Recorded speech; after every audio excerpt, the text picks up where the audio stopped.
Ikaw ug ako ania dinhi nining simbahan, building, alampuanan sa Mabulo tungod kay gitawag kitag magtotoo.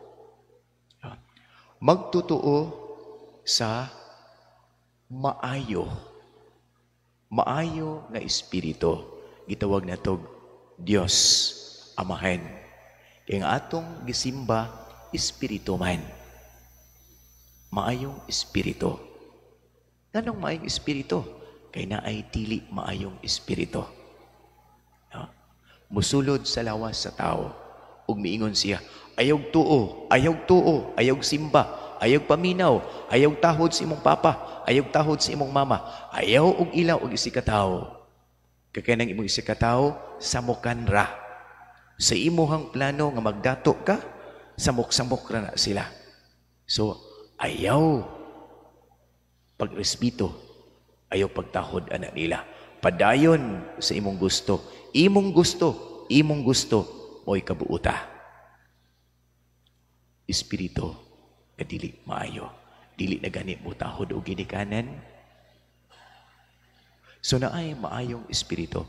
So ako o ikaw, ania dinhi karon tungod kay mituo. So gitawag kita og magtotoo sa maayo.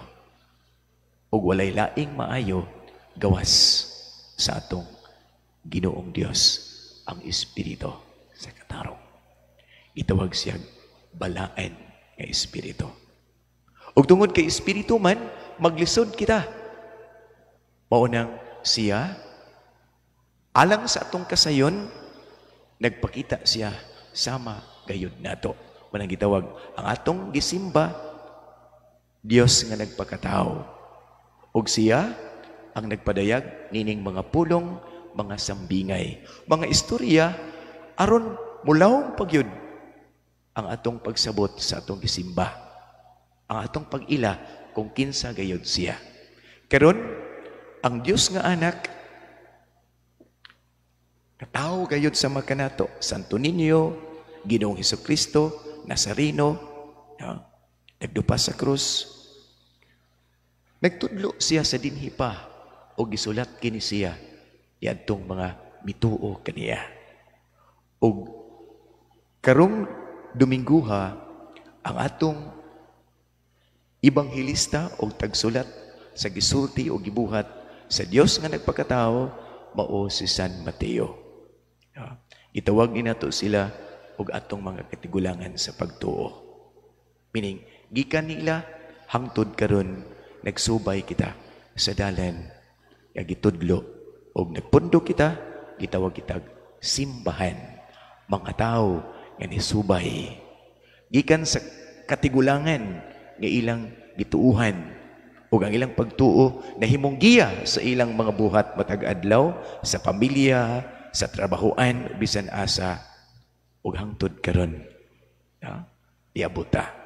So ang pagtulunan karon mahitungod sa kanang gingsakupan sa atong gisimba nga Dios. Mingon si Jesus, pulong pa ni San Mateo, ang gingharian sa Dios, ingon ini. Ang gingharian sa Dios, ingon ni ana. Una, digamit siya sambingay o istorya. Usa ka tawo nagsabod og mga binhi nga maayo. Pero samtang nangatulog, ang iyang kaaway nagsamok-samok. Ingon ini ang espiritong dautan, musamok siya sa mga tao na misimba sa espiritu nga maayo. So unang punto, dinhi sa kalibutan, dinhi sa Mabulo, bisan gani sa inyong pamilya, inyong mga in-laws, inyong mga relatives na ay maayo, doon na po'y dili maayo. Doon ay musuporta nimo, doon na po'y samukan nimo. Tungod kay, dinhi sa kalibutan, ania ang duha, ang maayo ug dili maayo, ang mituo ug ang wala mutuo. Ang musimba ug ang dili musimba. Ang mutahod ni papa ug mama, ang musukol ni papa ug mama. Ang mutabang ni papa ug mama sa ilahang pamlano sa pamilya ug ang magsamok-samok ug ang pugupa sa plano ni Papa ug Mama. So, coexistence ang panag-uban sa maayo ug dili maayo dinhi sa atong pagpuyo nining kalibutan. Ikaduhang punto, adunay struggle.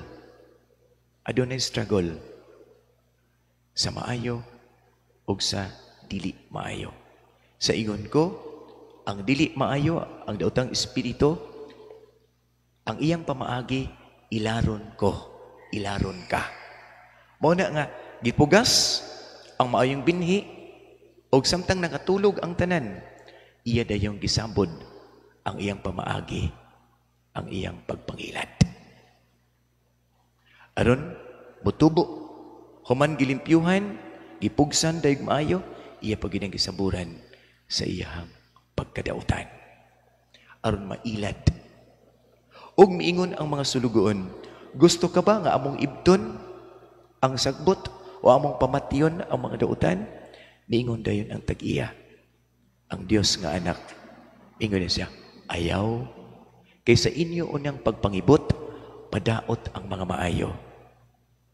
Basin ba una kung mailad mo, inyong maibot hinuon ang mga maayo. Sagdi lang.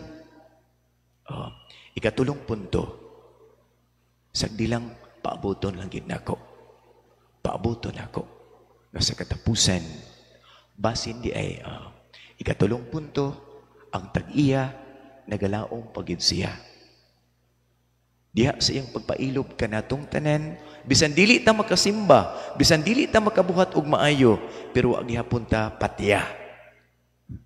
Ang iyang pailob, ang iyang pagpaabot, gabasin di ay mag-usab pa ko. Mag-usab pa ka. Ang imong anak, pusiluno na unta sa panahon na itong niaging tuig, katong patyununon, gani ang katong mga adik, huwag naman nagya, may ayaw lang, ayaw, kibasig mag-usab di ay siya. Ingon na nang gigamit sa Diyos. Sige lang, paabuto na to sa katapusan. Kay doon nagi ko'y buhaton. Pero sa pagkakaroon, pailob usa ako. Kay basin di ay magbag-o siya. So ang gahom sa Diyos, ang gahom sa labaw, dunay gayoy kaluoy. Ang Diyos maayo ug mapasayloon. Ug ang iyang kaayo ug ang iyang pagpasaylo mao gayod. Ang iyang pagtan-aw basin di ay mausab pa ka. So, ang Ginoo nagalaom nga ako nga nakasala mangumpisal. Ako nga nibuwag sa akong pamilya basin di ay mobalik pa ko sa akong pamilya. Ako nga nangutang basin baya makabayad pa ko. Nagpaambot siya. Sumunang iyang gidelay ang marabag ang atong kamatayon. Manaingon, o tiguang nalagi ka ikaw, pa ka mamatay. No? Katong imong mga classmate, patay na. Ano ba yung Ginoo? Naghatag ka na ako. Naghatag ka na akong chance nga makabayad pagiko sa kong utang dinhi sa yuta. Aron inikamatay na ako, unta iya ako. Manang mutrabaho ko para niya. Mutrabaho ko sama sa iyang trabaho. Kay Ginoo, ihatag na kong chance. Iyang gidugay-dugay, aron gayud ako, makaamgo, o mag-usap. Nga wala lain, walay katalagman nga nagsugo, kundi ako ra mismo, nakaamgo. Nga dili maayo ang akong gibuhat, ug ako naron sugdan, ug tabangi ko Ginoo, kay akong sugdan ang pagpag-o. Nang pila edad, 60 na, 50 na, diha pa. Diha pa siya nag-usab. Sa una, daw kaayo, tikasan pagyud ko. Pero karon nakaamgo, manggihatagon ako. Tungod kay gitagaan kong chance. No? Mingon ang Ginoo, sagdi lang, kay basin baya. Kung inyong ibton, madaot ang maayo, sagdi lang sa katapusan, doon ako'y buhaton. Yan ang maong dautan. Sa pagkakaroon, basing magpag-o siya. Nagpaabot gid ako. Yan ang iyang pag-amgo na magpag-o. Sa mga igsuon ko, matag adlaw, matag siguro, kadaghan ako, kadaghan kita, nakabuhat og dautan, pero nakaamgo po dahin ta nang higpasaylo kaniya ug sa atong isigataw. Kay siya mapasayloon ug ang tao nga hinimbahon nakaila sa Dios mosunod pod mahimong mapasayloon. Ug mao kana ang gingharian sa katarong sugod sa atong pamilya. Ang gingharian sa Dios. Manindog palihog. Nagatuo ako sa Dios nga mahan